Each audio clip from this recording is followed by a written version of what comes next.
In a verse of a book, a scripture called the Quran, that I would suggest every human being take a chance to read. If you can't read it all, read a verse, read a chapter of it. I mean, why not?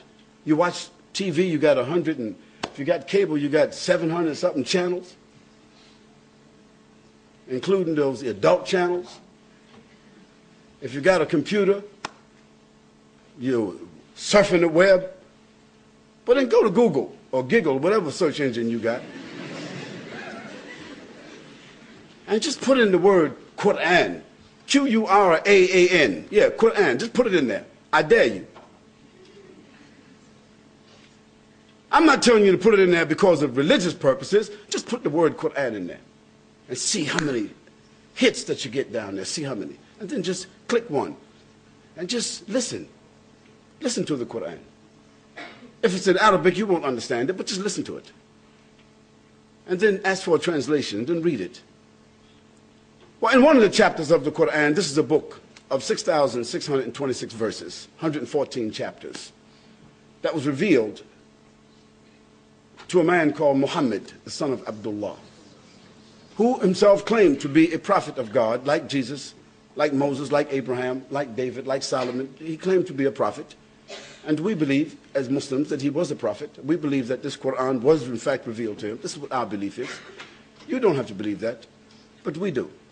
In this book, among other things that I'm going to tell you about this book, there's a verse that says, أعوذ بالله من الشيطان الرجيم بسم الله الرحمن الرحيم تبارك الذي بيده الملك وهو على كل شيء قدير الذي خلق الموت والحياة ليبلوكم أيكم أحسن عملا. Says, glory be to the one in whose hands, whose power there is all the dominion of the heavens and the earth that you and I cannot even imagine. It's established that there is a power, there is a mind, there is an intelligence, there is an authority, there is a sovereignty behind this, what we call the creation. وَهُوَ عَلَى كُلِّ شَيْءٍ قَدِيرٌ. And that power and that sovereignty has all absolute power. Not humans, not governments, individuals or collectively, past, present, future, nothing. We're just sophisticated sperm drops. That's all we are. Sophisticated. But that's where we started out. And in the end, dust to dust, ashes to ashes, that's all we'll be. وَهُوَ عَلَى كُلِّ شَيْءٍ قَدِيرٌ الَّذِي خَلَقَ الْمَوْتَ. It is that authority, that power, it is that mind, that intelligence that has created the heavens and the earth and everything in it, and created death for the humans before giving them life. Think about that. Death was conferred upon us before we were even given life. It was already there, inescapable. When you came into life, you carried with you the imprint on your DNA. You gotta die. That's a ticket that comes with the package. Life, death. But in this particular verse, we usually as humans say life, death, because we're living looking at death, even though we ignore it. But in this verse, it switches it because the one who has given the life says, death, we give you as a gift life.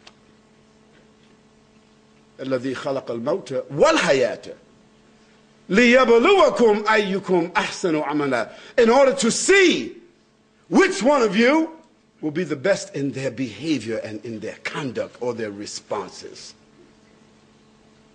Now that verse gives us the premise of our discussion.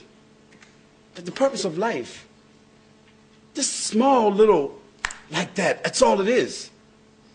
We think of it as days, weeks, months, years. We call some of us, what do they call a person who's 100 years old, we call them? A centenarian or something, what's that terminology? Somebody who's 80 years old, we give them different names, but it's just like that. And if you're 60 today, or in my case, 59 in 3 days. Maybe I shouldn't have said that, huh? See, think back. Think back when you were 15 years old, 12 years old, when you were just playing around in the schoolyard at home, doing this and that. You had no problems, and you're thinking about life and all the things you want to do and what you want to be and what you're going to achieve, and your brothers and your sisters and your mother and your father and your house, and no responsibilities, no rent, no bills, no nothing. Think about it.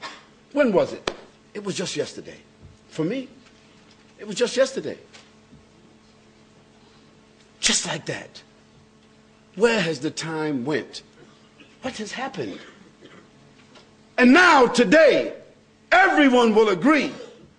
It seems like the sun rises and sets, and the day is just going like this. You can't even say, what happened? What's today? I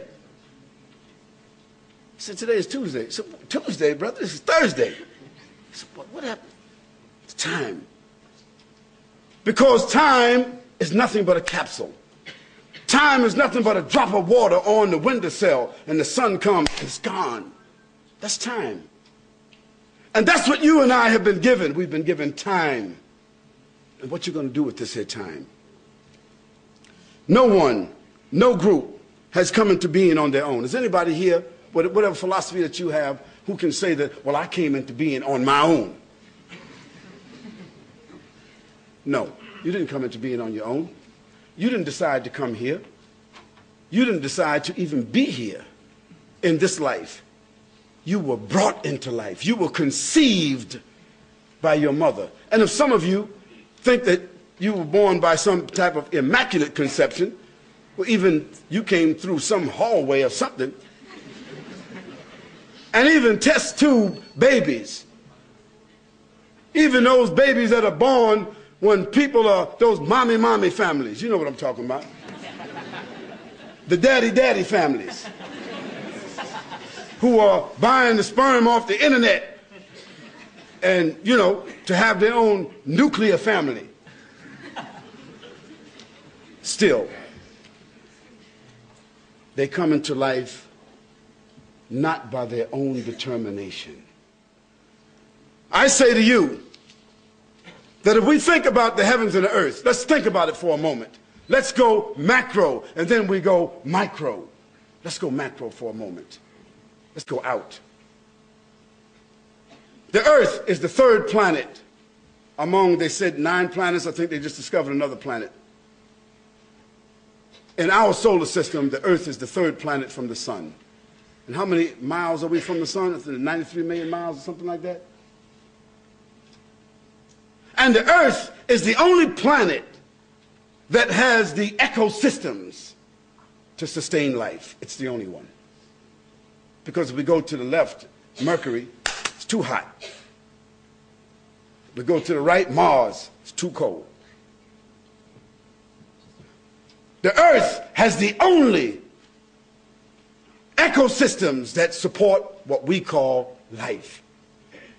And if there is other human beings or other higher forms of life on some other planets, only Steven Spielberg knows about it. Or that station that comes on, what's that program that comes on with that, about the aliens? Just in case you don't know it, this is all fiction.